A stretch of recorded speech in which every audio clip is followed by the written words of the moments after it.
Praise the lord. దేవునికి స్తోత్రం.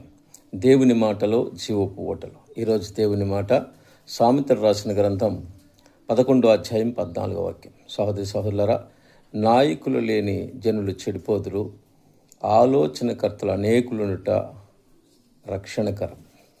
హల్లెలూయా. సహోదరి సహోదరులారా, మరి దేవుడు నాయకుల్ని ఏర్పరిచారు. అదేవిధంగా ఆలోచనకర్తలను కూడా దేవుడు ఏర్పాటు చేసినట్టు మనం చూస్తాం.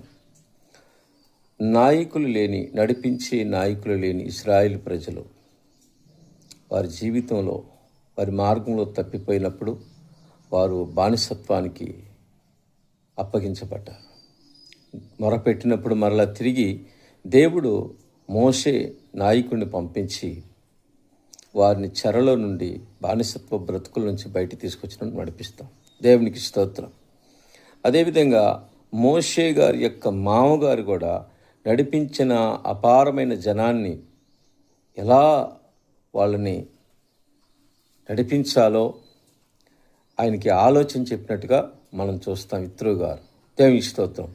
అందుకోసమే నాయకుడు ఉండాలి, నాయకుడు ఆలోచన చెప్పేవాడు కూడా ఉండాలి. నిజమైన నాయకుడు, మనల్ని నడిపించే నాయకుడు ప్రభు అయిన యేసుక్రీస్తు వారు.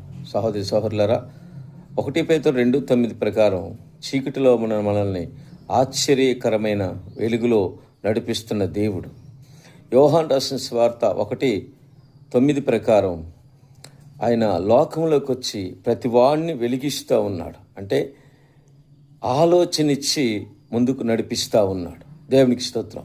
నీవు గనుక దేవుని మాటలని కోరుకుంటే, దేవుని మాటల ప్రకారం నువ్వు నడవాలనుకుంటే దేవుడు తన జీవ మార్గంలో నడిపిస్తాడు.